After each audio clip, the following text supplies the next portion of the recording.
The Babylon Project was our last best hope for sci-fi, a self-contained podcast 1 hour long located on the internet, a place of fun and discussion for Babylon 5 fans everywhere, a shining beacon in cyberspace, all alone in the night. It was the dawn of the 20th anniversary of Babylon 5, the year the Great War to free Bab 5 came upon us all. This is the story of the last of the Babylon podcast. The year is 2016. The name of the place is the Babylon Project Podcast.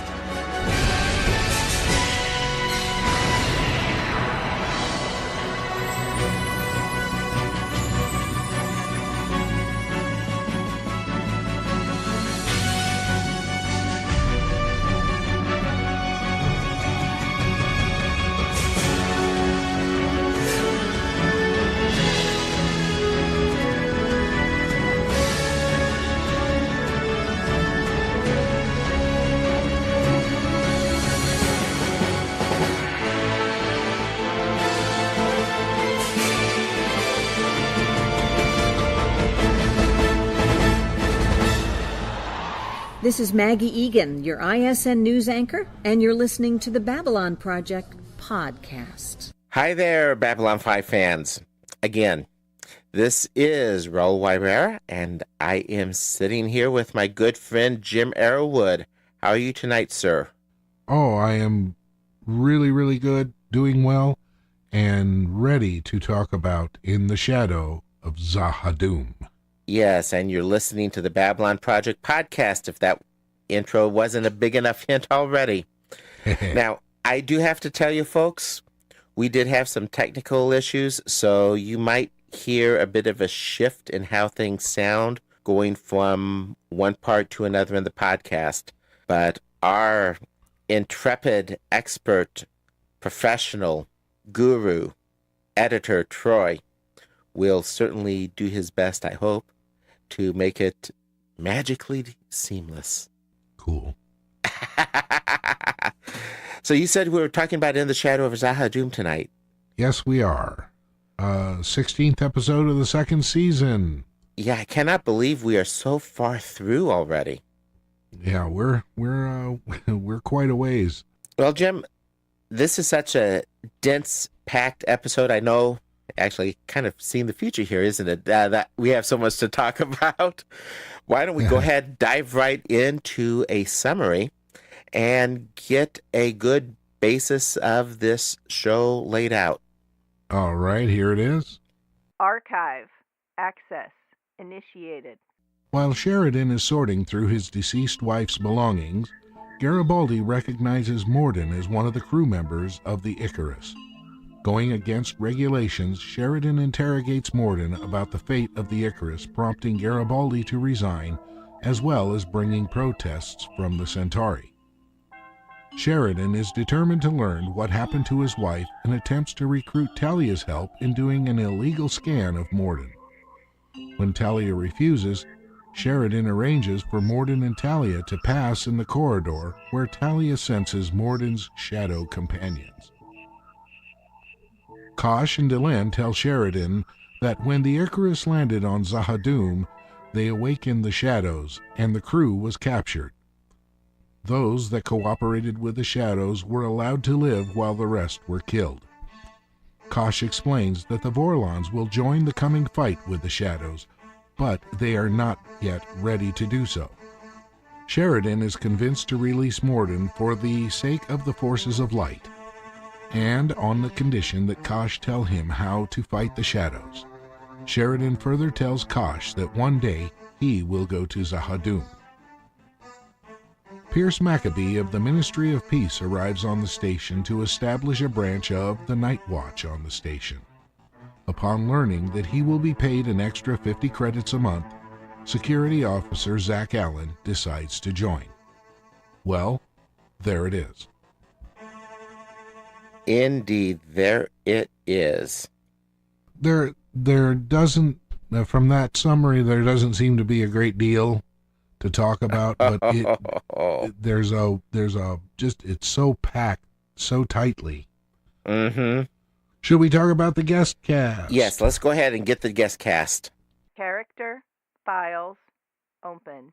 Okay, aside from Ed Wasser and Jeff Conway, whom we've both talked about in the past, Right. we had Alex Hyde White guest starring as Pierce Maccabee. Yeah. And he has been in other genre shows such as Battlestar Galactica, Indiana Jones, The Last Crusade, as Young Henry, Fantastic Four, 1994, as Reed Richards, and he has also been on Agents of S.H.I.E.L.D. Yes, and let's not forget Buck Rogers in the 23rd century. I'm sorry, I'm thinking Daffy Duck there. Duck Dodgers. But Buck Rogers in the 25th century. Ah. Now, yeah, that's right. if you haven't seen that, you've got to watch it. It's fun. It's a lot lighter science fiction, but if you're a sci-fi fan, especially television science fiction, you deserve to give that show a view. Yeah, I should probably try and find it somewhere. I just don't... when that show was on TV, I was young and stupid and was out doing things that persons my age was doing at that time. So I never really watched it. Now, it was usually on as I'd pass through the house, and I do seem to remember a robot Twiki that used to go DB.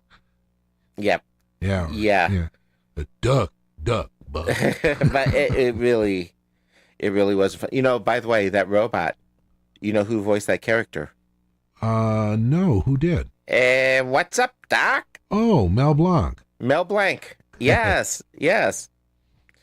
And it also had Erin Gray in it, which a lot of people remember from all kinds of other stuff. Okay. But this was one of her big startup roles. Yeah.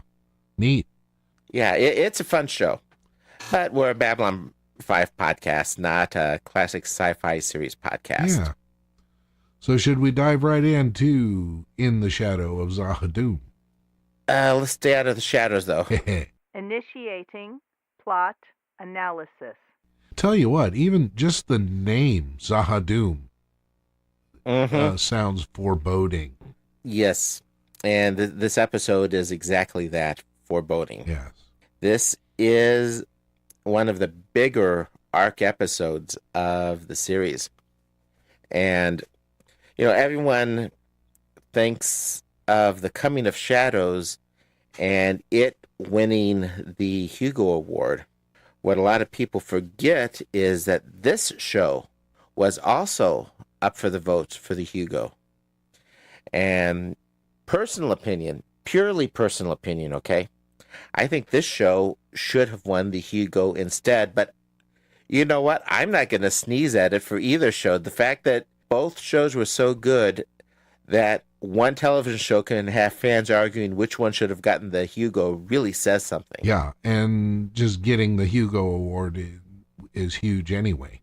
It's huge. So... yeah, this is the one that beat out Star Trek. Yeah. I believe it was the Tribble episode on DS9. Oh, no kidding. Yeah, this is Babylon 5, The Coming of the Shadows is why that episode did not get the Hugo. Ah. And that was a brilliant episode. It was, however, it was cut together from two entities, and I don't know if that would be something that would be worthy. So, you know, in my mind, even as a huge Trekkie, I still think that the correct choice was made here. I won't argue it, but I still think the Trek episode was just absolutely brilliant work. Oh, it was. It was a lot of fun. Mm-hmm. So at any rate, we have lots of refugees coming through the station. And I mean wounded, people being brought in on stretchers, leaning on each other, crutches, everything. And it just looks like it's a bad situation. Psst. Secret. There were actually only 10 refugees. I know that. They just walked around the back behind the stage and came around again. Oh, yeah. And that's a normal thing in a show. Yes, of course. But Still, fun little bits of trivia. My mother used to watch General Hospital, Right. and I would sit there in the living room, and when they had the scene where, when they were doing the scenes at the nurses' station where everybody was talking, there was this one bald-headed doctor. They kept walking by, and I used to count how many times he'd walk by. Hey, Mom, he went by 8 times this time. Wait, an observer way back then? Yeah. Oh, gosh. We're getting so far off track here. Yeah, we're getting out into the fringe and we're now. We're missing one of the most iconic moments in the show, and certainly one of the more iconic moments of Veer's arc. Veer's wish. Oh, yes. You know, it's great. As utterly evil and as ruthless as we're already seeing Morden to be, Veer is the only person with the cojones to actually stand up to him. Yeah. Well, the situation is, Londo is apparently not on the station, or at least not willing to meet with Morden in person. Mm-hmm. And Morden has called him in, and instead he gets Veer. And in that conversation, well, heck, play it. It has to be played. We can't just talk about it. If restoring the Centauri Republic means nothing to you, what does? What do you want? I'd like to live just long enough to be there when they cut off your head and stick it on a pike, as a warning to the next 10 generations that some favors come with too high a price. I want to look up into your lifeless eyes and wave like this. Can you and your associates arrange that for me, Mr. Morden? Oh, gosh. Yeah, you got to picture Stephen First. Flounder. Waggling. Well, yeah. I never watched that movie. Okay. I've never seen the whole thing. I've seen pieces of it, and that's it. That's just outside of my interest.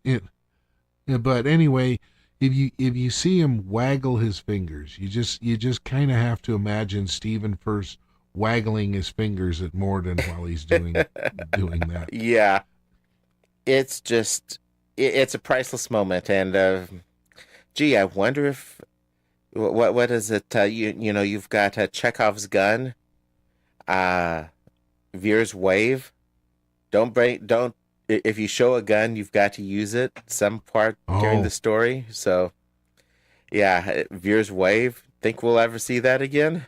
Oh, I think there's a better than 50-50 chance. Mm-hmm.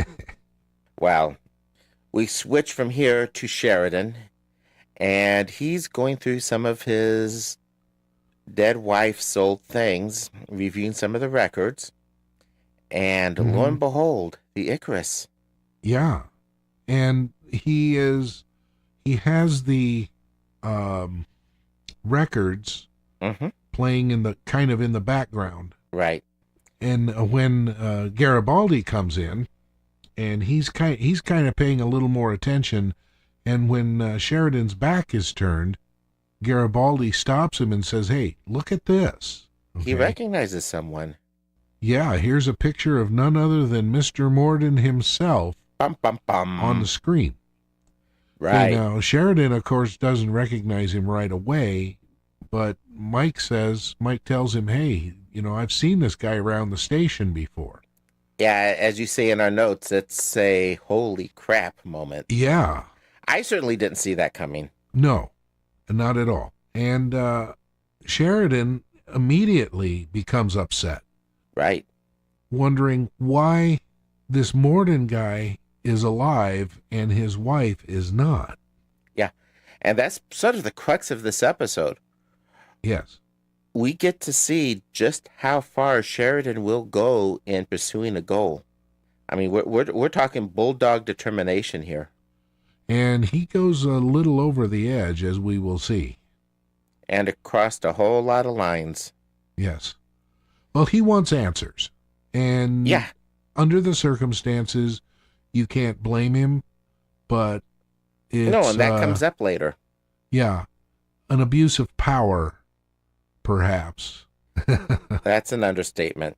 Now, we have one other arc in the story. Actually, what we find, what we just figure out here is that the Veer arc actually is not so much of an arc as it's the excuse for introducing Morden. So we've got this whole piece as part of the story of this episode. And then we've got our guest star, Pierce Maccabee. Oh, boy. Ooh. Yeah. Ministry of Peace. Yes. Mini packs. Mini packs. Can we say Orwellian? Oh, yeah. I knew we could. I'll let you explain. I'll let you explain why you say that. Well, 1984. The Ministry of Peace. That part of the bureaucracy is straight out of 1984, his seminal work. And I got to say, one of the... I'm going to be honest. I did not enjoy the book. It's not... There's enough of the post-apocalyptic kind of feel to it, or dystopia type of feel to it, that I really don't care for as my reading material. Not that I don't like heavy or deep science fiction, but that particular dystopian type has just never been my thing. Oh, I see. But that said, it's an important book, and it's one that should be read. And actually, when I read it, it was in high school. And I'm very upset. There's a school after school after school that are dropping 1984 for the simple reason that, well, actually two reasons. One, because it's difficult. And admittedly, it's not an easy read. That, for me, that's just facepalm. It's difficult, so we don't get me started on that. And I'll not get you started on that. I know you're a teacher too, so. But the other thing... Well, the thing is what one thing you need to keep in mind is the average level that adults read at is about 8th grade level. Yeah, because they don't bother to make them read books like this anymore. I've got a son who at 10 or 9 was finishing up on his own the Latimer translation of the Iliad. And if anyone knows college level Homer, they know what I'm talking about. So yeah, he gets bored, so he rereads his favorite parts of Lord of the Rings. Ah. I mean, he's anyway. He's reading Harry Potter on his own at 7, I guess 8. Yeah. So I don't buy that. But the other piece about 1984 that really frosts me about the reason why they're not having kids read it is they try to claim that it's not relevant anymore. Well, now think about this. 1984 is here. I mean, we have surveillance. Mm-hmm. You know, right here in the town I live in, which is not a large town, we have cameras on the poles as you go up the main streets. Mm-hmm. We have the internet, but the thing of it is it isn't someone collecting... They can't tap into our cameras. Yeah. It isn't someone collecting information about us or storing information about... We're putting it out there for everybody to see. Yeah. You know, Caprica. Voluntarily on the internet, everything else. And so, yep. You know, it's here. Yeah, and, you know, another aspect of this where Ministry of Peace is concerned, and this is in a way part of its warning, and we'll talk about this later when he gets into his presentation, is its connection with the idea of the old Soviet political officer. Uh-huh. Now, the other question, Pierce Maccabee, any significance to that name? Well, you know, I wondered the same thing because it sounds very much like something that's very close to my area, which is Judas Maccabeus, the leader of the Jewish revolt in 142 BC. Handel wrote an entire oratorio entitled Judas Maccabeus. And, of course, the books of the Apocrypha, 1st and 2nd Maccabees. Mm-hmm. I'm married to a classical musician. Believe it or not, you've just named one piece that I'm not terribly familiar with. Oh, well, it's a good one. It's a good one to listen to. And I'm a Handel fan. Ah, now you better look that one My up. accent just slipped out. Handel fan. Yeah. back to the main point, I actually think you're probably right about the connection between between the last names, but I think the last names is more than anything a means to connect the first names. Judas.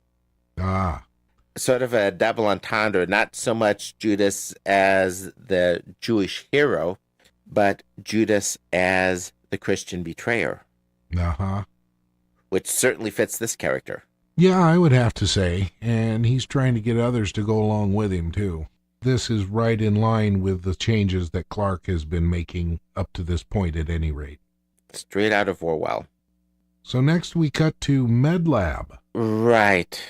That is a lot of banged up Narn. Yeah, and Franklin is sitting in his chair falling asleep. Mm-hmm. Yeah, the guy seems to be running on stims and totally worn out. Yeah, the beginning of some of his future trouble right there. Mm-hmm.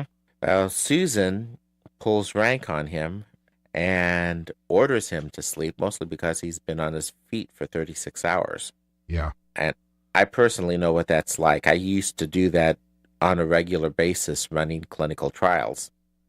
Ah. So not just being on my feet for extended periods, but being on my feet in a medical facility, having to function clinically and as an engineer both. After about 24 to 26 hours, something in your brain kind of switches. And what Franklin was doing is just the continuing... That actually is an accurate portrayal, because it hits a point where until something makes you stop, you can't stop. I mean, it's like you couldn't sleep if you wanted to. You just kind of go into that kind of half doze that he was in. And it takes an external force to make you. A second, third, or fourth wind. Mm-hmm. But, there's also a point where the stimulants, whatever their nature, they just stop working. Yeah. Yeah. For me, the stimulant of choice, of course, was coffee. And when I would reach the point of going from a couple of cups a day to a couple of pots a day, that's when I knew it was time to stop and detox. Yeah. Coffee withdrawals, 2 days of not fun. Yeah. Well, Franklin's going to go take a rest, and Mr. Morden is going to try and leave. Yeah. He's not going to get very far. No, he's in line, and all I can say is that's one cocky dude for a dead man. Well, he shows Zach Allen zero respect. Yeah. But he starts showing lots of respect when all those PPGs come. Yeah, as you say in our notes, that's a lot of PPGs. Yeah. I mean, they were not... Obviously, someone had told them to make sure this guy is not going anywhere. Mm-hmm. Right. And his attitude doesn't change when he's alone with Sheridan being interviewed.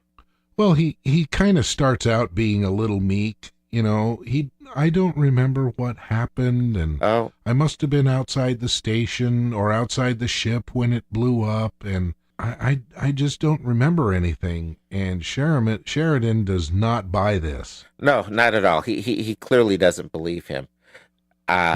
Due process is pretty much pitched out the window, or the airlock in this case. Well, and then this is where Morden starts to show a lot of attitude. Uh-huh. In Straczynski's commentary on this episode, he talks to everybody like he's got a really big guy behind him. Yeah. We're going to find out just how much truth there is to that. Yeah. Or reality to that, as the case may be here. Uh-huh. But Sheridan's determined to know the truth. Oh, yeah. Well, he wants to know what happened to his wife. I mean, it's, he needs closure. Which is something that he has never gotten yet on this. He's just had to accept everything sight unseen. And, this is something that kind of happens with him. He thinks he gets closure. I mean, when his sister visits, and then all of a sudden that door gets kicked wide open again. Yeah, I couldn't imagine being in a position like that. And it comes through again, where, further down the road, he's going to think he's got closure again. And you think he's kicked in the teeth here, wait till he gets kicked in the teeth at the end of season 3. Yeah. So, on a little I can't say lighter note. Actually, light. There's not much lightness in this episode at all, No. outside of Veer's wave. But Franklin and Susan talk a bit, and religiously, Franklin's what they call a foundationist, which basically is the idea God is being too big to be defined by words. Right. And this, what he was talking about, isn't due to take place, apparently, according to him, for another, 150 years? Hmm? Foundationism doesn't exist now, No. but it will in 150 years, Yes. according to J. Michael Straczynski. Yeah. That is actually one of the small issues that I had with it, because what they're describing with foundationism isn't, and I wonder if that's named partly after Asimov. Huh, that's an interesting thought. But that's a Foundation trilogy. But that whole idea of God being too big for any sort of basic human definition, you can argue whether I'm reading more into it, but there's sort of a sense implied that all of the different religions have some aspect of the truth or aspect of an image of the nature of God. That's actually not a real, that's not the concepts that Franklin talks about here aren't really new ideas. However, if you throw aliens into the mix, it'll certainly see a resurgence of the ideas. It's ideas called universalism, not necessarily to be confused with the Unitarian religion, though Unitarianism does have does take a lot of aspects from universalism. But I'm starting to get theological. Okay. I'm starting to talk like a theologian. Don't. We don't have time. What is good to bring up about this episode is Franklin's conversation about seeing God reflected in the eyes of the dying at the moment of death. Yeah, and I get that. And I really don't. I haven't seen enough people. Actually, I've never really seen anybody die in my presence, so. I've had a couple of instances, and there's something. And the way Franklin describes it is brilliant acting, and it's, and this is one of the things that Straczynski mentioned in this commentary. He had gotten comments and he had gotten feedback from doctors that were blown away because he nailed it. Ah, okay. But back to Mr. Morden. Yeah, continuing to be interrogated. And continuing to be a cocky SOB in the process. Oh, yeah. This guy, he's not losing his cool at all. No, nothing seems to shake him at this point. We were talking about the Ministry of Peace, or mini-PACs, before. Right. And then the founding of, we find out now they have founded an organization they're calling Nightwatch. The Nightwatch. They are trying to recruit others to help them. 50 credits a week. Yeah. But what they mean by help is just to be visible. Yeah. And to report subversive ideas. Yeah. Only they don't put it that way. It's not quite put that way. It's a very roundabout innocent sort sounding. of way. Yes, we have to protect society from itself. Yeah. And he includes deeds and words and even thoughts. And I'll tell you what, that just absolutely put me on edge. Yeah, basically, they're political officers. Yeah, with armbands, complete with armbands. But political officers, and if you actually know history, political correctness is the idea that they're enforcing.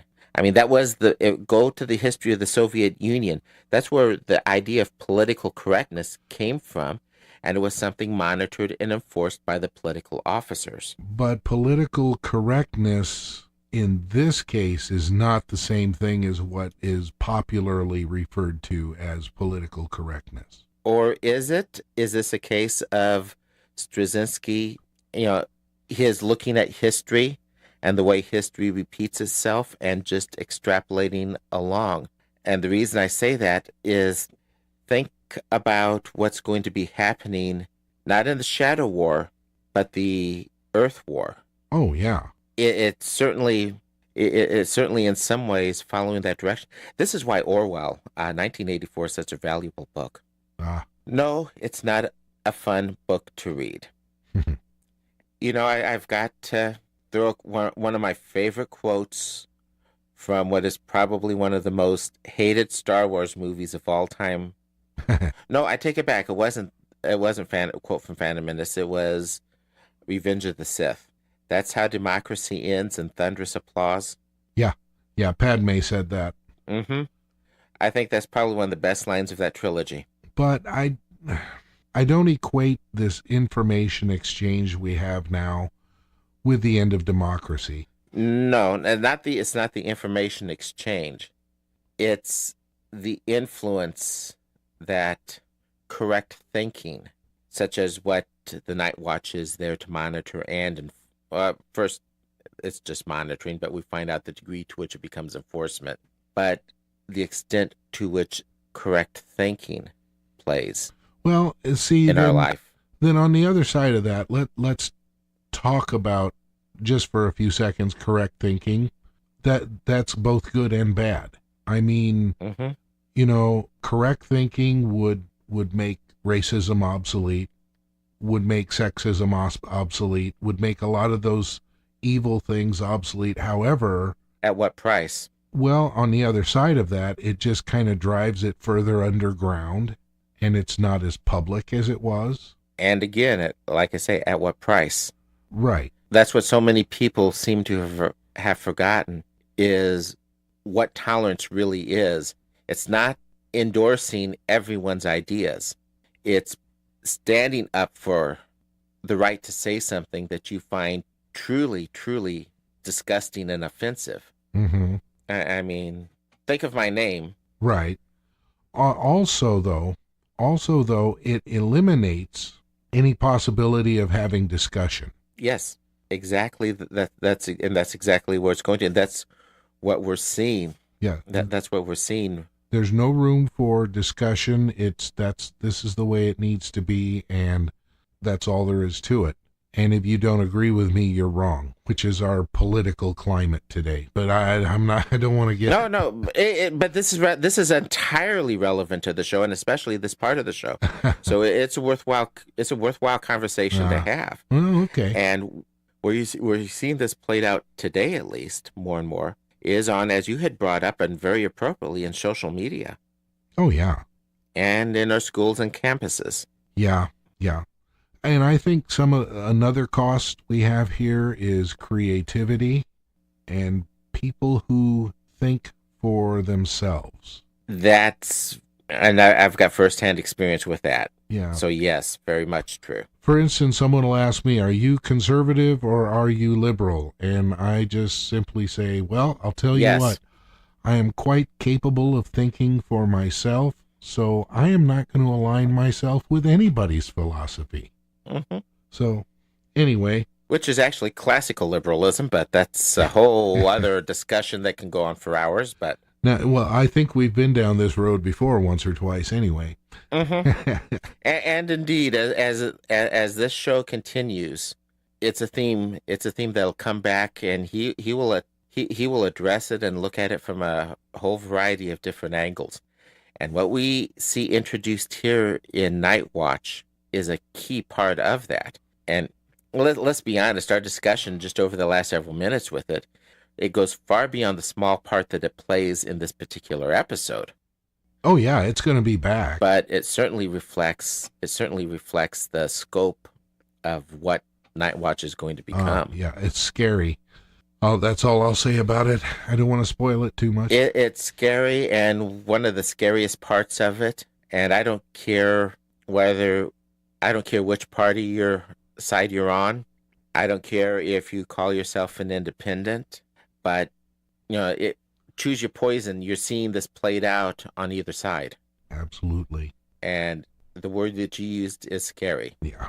Brings to mind the Chinese curse. May you live in interesting times. Well, we are definitely that. That we At any rate, Garibaldi, is in his office. Sheridan walks in, throws his jacket on the desk. And is convinced he's ready to break Morden. And Garibaldi says, I'm done with this. You know, you need to charge the guy with some crime or cut him loose. And Sheridan's not willing to budge. No, he is not going to do anything with due process. But as he told Morden earlier, you are listed as dead, so you don't have any rights. Garibaldi has a little bit of an issue with that. Yeah. Type of thinking. Yeah. Good for Mike. Good for Mike. You know, Sheridan, as you mentioned earlier, has taken and absolutely, completely thrown out any semblance of due process. Mm-hmm. And has taken it on himself. Right, and he's not, at this point here, he's not hovering around the line. He's not hovering in the gray area. Oh no, he has crossed way over. He's gone over the deep edge. Yep. So Mike steps down. Zach is now in charge, and John wants to see Talia Winters. Yeah, for some reason he wants Talia to actually scan Morden. Again, how far are we really going to go?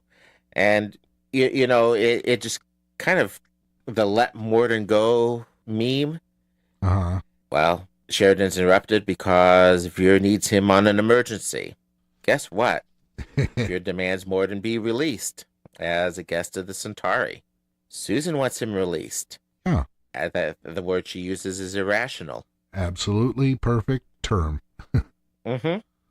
Though he does defend, and here's the part, and this is the truth. If it was my wife, I can't say that I wouldn't go where he went. Well, absolutely. I don't think a whole lot of us would disagree with that. However, let's be really thankful that there are people who are thinking with their brains and reminding this guy over and over again, look, you have rules to follow. Mm-hmm. And you are a leader, and the first thing you got to do is lead by example. Yeah. And the example he's putting out is no better than what is coming from Nightwatch. Not in this case. No, it's not. No. Speaking of Talia, she refuses to scan Morden. No, he won't give Good for her, too. Yeah, he won't give her permission to do it.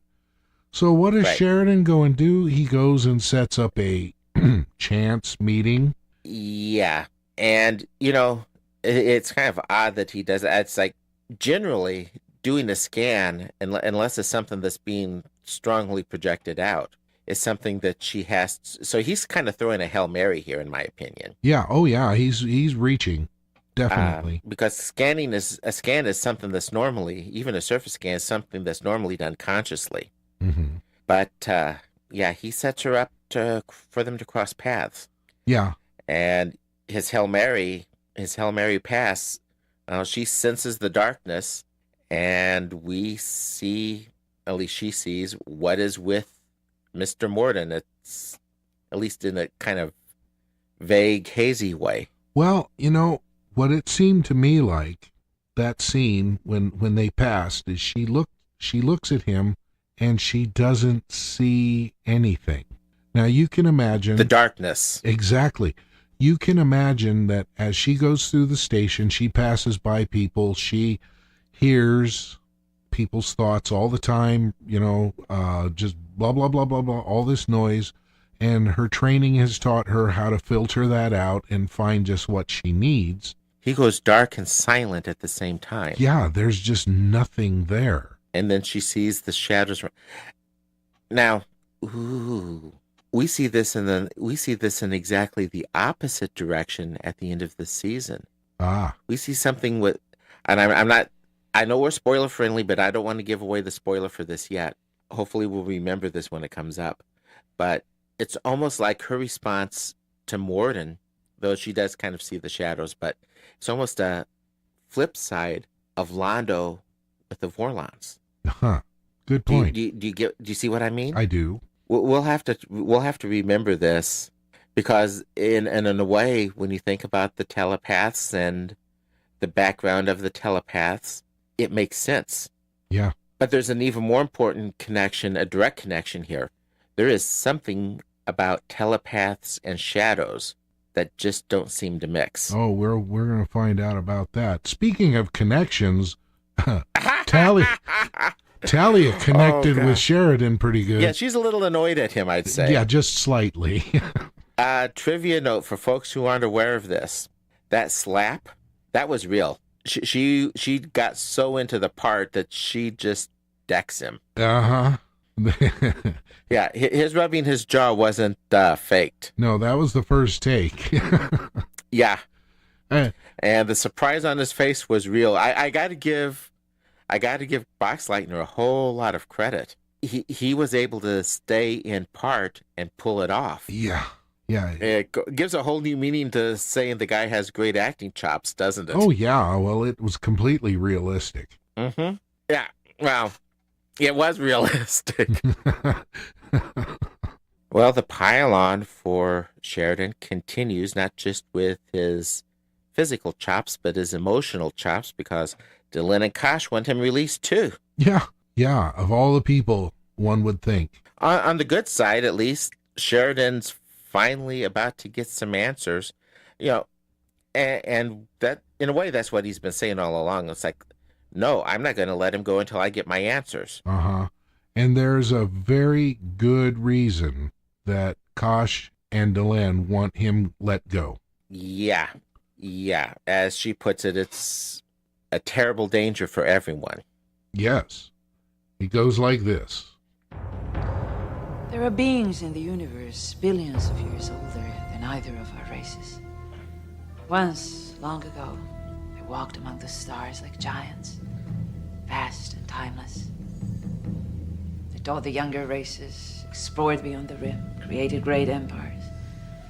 But to all things, there is an end. Slowly, over 1 million years, the first ones went away. Some passed beyond the stars, never to return. Some simply disappeared. Delenn, I'm sure this is all very interesting, but what does any of this have to do with Morden? Not all of the first ones have gone away. A few stayed behind, hidden or asleep, waiting for the day when they may be needed, when the shadows come again. Shadows? We have no other name for them. The shadows were old, when even the ancients were young. They battled one another over and over across 1 million years. The last great war against the shadows was 10,000 years ago. It was the last time the ancients walked openly among us. But the shadows were only defeated, not destroyed.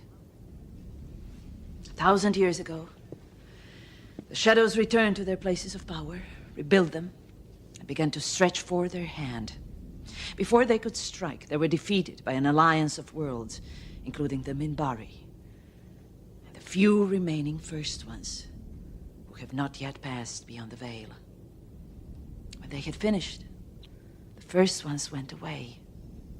All but one. There's still one of them left. Where?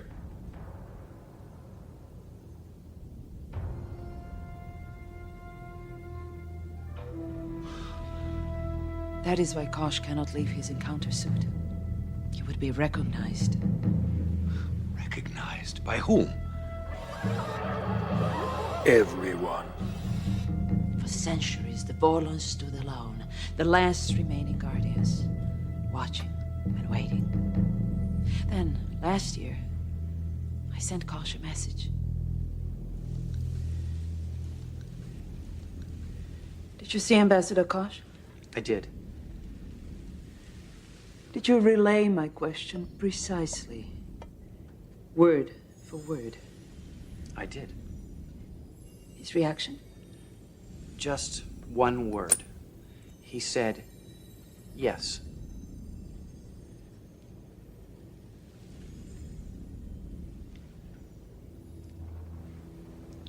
If yes was the answer, what was the question? Have the shadows returned to Zha Ha Dum? Zha Ha Dum. That's the world Jakar's been warning us about all year. Sheridan, learn. Okay, and then Kosh puts visions. Well, not visions, but actual events.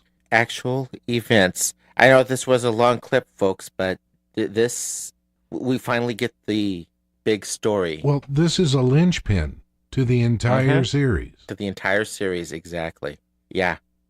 So the Vorlons stand watch as guardians against the shadows.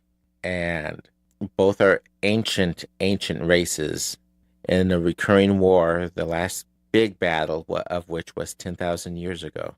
So, at any rate, Sheridan finds out exactly what did happen. And it turns out that Jakar was right after all. The Icarus did not blow up. It actually landed on the planet, and people began to explore, and contact was lost. Right.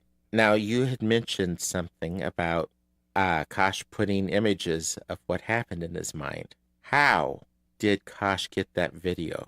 Well, they are standing watch. The Vorlons are watching, and they are recording what is going on, I guess, and keeping track of everything. Yeah. Is there another answer? No. In fact, that's as Straczynski even says. Kosh knows. The shadows know Kosh knows. They don't necessarily know how much he knows. Well, and they don't care because they have the upper hand. There's nobody's prepared to fight them. Who's going to believe the Vorlons anyway on something like that?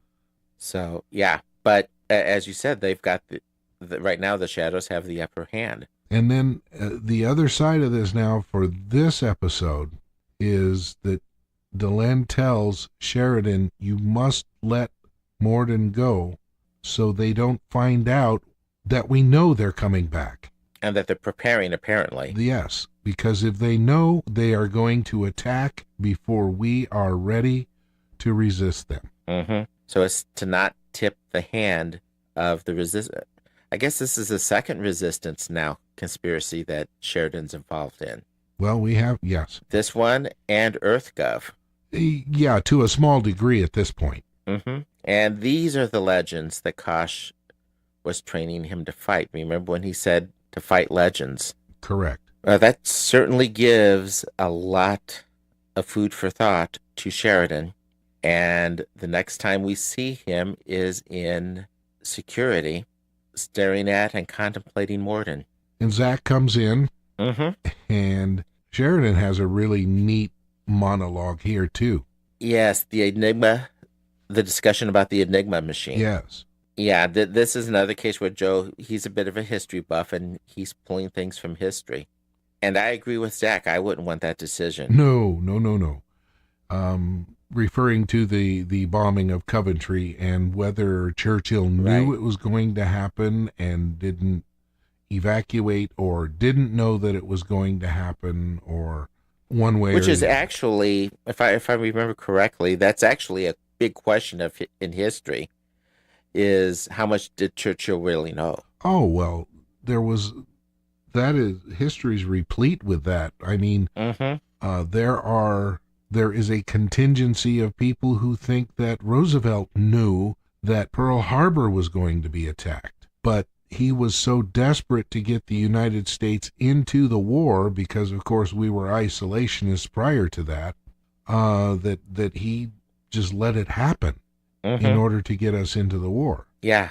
So I don't know. Oh gosh, we're gonna see. I don't know if I buy that or not, but there it is. Yeah, but we're gonna see parallels to this coming into this whole story. Oh yeah, and sooner than you realize. So we hear a strange sound. Yeah, sort of like almost a buzzing, high-pitched buzzing of flies. And we don't know what that is. And Zach goes over to try to figure it out at one console. While Sheridan's watching. And Sheridan continues to watch the monitor, and we see the shadows in their full glory. Yeah, our first really clear view of them, and it appears to be they're there, but they're shifted out of phase, at least in the visible light spectrum. Actually, it's our second clear view of them, if you consider Kosh's video.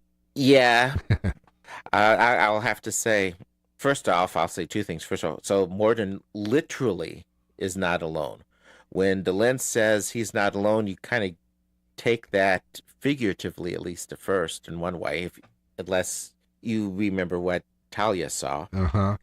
But the way it comes out, it kind of comes off more of a figurative meaning, but he's literally not alone. He's got two of them watching his back, at least. Mm-hmm. Yeah, there's either two or three in there. And the second thought is, okay, this is probably one of the coolest aliens I have ever seen. Yeah. Yeah, pretty vicious looking. Of course, we seem to have they have a lot of legs, and we seem to have a natural aversion to spiders as humans. Yeah, this is one of the best alien designs I've seen done, and I'm impressed that they were able in 1995, 1996 to do as well as they did with CGI, because there's no way they could have done that any other way. Well, at any rate, Sheridan turns him loose finally, sees reason. He gets it. Yeah, he understands, and so he's going to sacrifice... He makes his Churchill decision. Yeah, he's going to sacrifice his need to know for the greater good. So, there it is. Yep. Sheridan immediately goes and locates Mike, who's having something, lunch or dinner. Almost looks like a risotto. Ah, look good. Sheridan sits or at least down, a risotto on the side. And he says, "You were right, I was wrong." I like the way he did that. Yeah, I do too. That was absolutely really a stand-up. It's stand-up. It does show that, yeah, he crossed the line, but he's a class act as far as recognizing it and not afraid to say he was wrong. Yeah. Zach walks by and he's got his Nightwatch armband on. Yeah, Zach has joined Nightwatch. And, well, you know, I think if you take a person like Zach, who isn't political, he's good at following orders and he's good at doing what he's told. Right. But he's not political. 50 credits is 50 credits. Yeah. You know, are you going to turn down extra pay? You know, of course, he's not thinking about the ramifications and the Orwellian. But what happens when you dip your toe into that water? Yeah, he's not thinking about the Orwellian implications and things like that. It's just, to him, it's 50 credits to do what he's already doing. You know, in political theory, it's a concept called incrementalism. Yeah, we see that, I think, if I recall correctly, we see that happen. That he tends. We certainly do see that happen. Yeah. Okay, and then and that'll be another good discussion, because it's something that, and again, it doesn't matter which party you're running with, or even if you're in the middle, you're seeing it from both sides, and you're seeing it creep. I keep thinking about an episode of Next Generation where Picard says we must be always vigilant. Yeah. Yes, good. That is, it's good advice. Yeah, and that episode was called The Drumhead, by the way, from Next Gen. Or Susan Ivanova's comment some episodes ago, doesn't anyone read Santiana anymore? Yeah. And it closes. Go ahead. Sheridan goes and visits with Kosh, and he understands now what Kosh wanted him for. And he wants to fight the shadows. He wants to fight the shadows, and he's going to bring the fight to the shadows. He's going to go at some point to Zha Ha Dum. Correct. He will find out through that what happened to Anna. Right. And I think you've got this clip ready. I do. I let him go. But there is a price tag attached. You've been trying to help me so we can understand each other. It's not what I want anymore. I want you to teach me how to fight them, how to beat them. Because sooner or later I'm going to Zha Ha Dum. I'm going to stop them.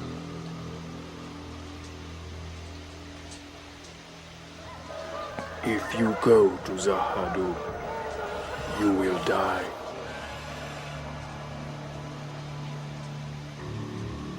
die.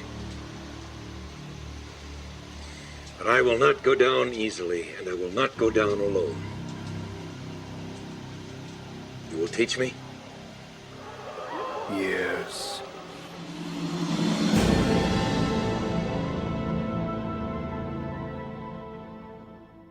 Yep, very prophetic there. The most dangerous enemy in the world, the most dangerous person you will ever fight, is the one who has nothing to lose.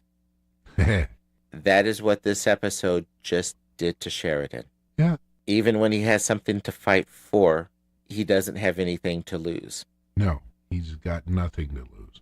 A really, really deep episode. Lots of information. Really good all the way around as far as I'm concerned. And we're 16 episodes into the second season. And we've finally had presented to us what the real story, what the big picture of the story is. Yeah, we have a real roller coaster ride ahead of us. Mm-hmm. It's worth noting that one of the things that Straczynski has said is, as of around the second episode of this season, the studio gave him a free hand. They quit interfering. Do what you want. Yeah. And we're truly seeing that. And I think that's why we have such a fantastic story being told. This is my personal opinion. The Coming of the Shadows is the episode that won the Hugo Award. At times I kind of scratch my head at that, because how could this episode not have won it? Given the choice, and this was the other episode, they had 2 episodes up for the Hugo. It was The Coming of the Shadows and In the Shadow of Zha Ha Dum. This one. And this is the one I would have voted for. Oh, I'd have had a rough time.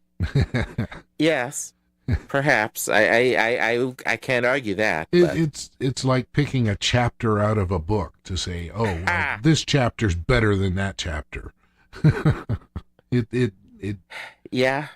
You've got a point. We have an ongoing story here.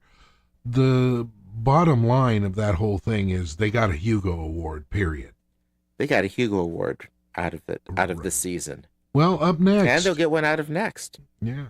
Up next, we have coming up Knives. Knives. Yes. Knives. Hopefully everybody comes back to listen for that one. Hey, you know what? Oh, I'm sure they will. It's a little more of a. It's not. Fun isn't the word I would say, except insofar as it's a Centauri-focused episode. Yeah. And even when it's, quote, serious, there's some uniqueness about the Centauri that even their intensity is sometimes has these lighter side to it. Yeah. This is an episode I like. I very much like it. It really gives you a better understanding of the Centauri. Yeah. Now, before we get into a discussion of that, we should probably sign off of this one. Yeah. Say, it would be really nice to get some iTunes reviews. Oh, please. Because that helps push us a little higher on the searches for it. Yep. You do not have to subscribe to iTunes. You just go to iTunes and you can leave us a rating. 1 to 5 stars, whatever you feel is fair. Mm-hmm. We would love to hear from you, some more feedback. And that can be voicemails. We can take it pretty much any format. That can be emails. That can be comments on our Facebook page, comments on our web page. We're hopefully will be a little more regular on the feedback episodes, but we certainly get back to people who comment to us fairly quickly. Yep. And I'll tell you what, we need to give a big tip of the hat to Mr. Troy Rudder. As always. Our beloved editor. Yes, he's been doing a fantastic job. Absolutely. And check him out on his TTMFTW channel on YouTube and learn how to get autographs through the mail. That's going to be interesting. I'll definitely have to check that. So, at any rate, I think we've, I would say we had some boom today. Oh, at least some metaphysical boom. Metaphysical boom, yes. But did we have any... No physical boom. No physical boom today? No. Boom tomorrow. We'll have it tomorrow, though. Yes. There's always a boom tomorrow. Oh, yes. Good night, everybody. Good night, everybody. Podcast terminated. Thank you for listening to the Babylon Project podcast. You can email Raul and Jim at the Babylon Project podcast at gmail.com. You can find us on Facebook at the Babylon Project Podcast. On the internet, we are at babylonprojectpodcast.wordpress.com. To subscribe to the podcast, you can find us on iTunes, or you can subscribe to the RSS feed on the webpage.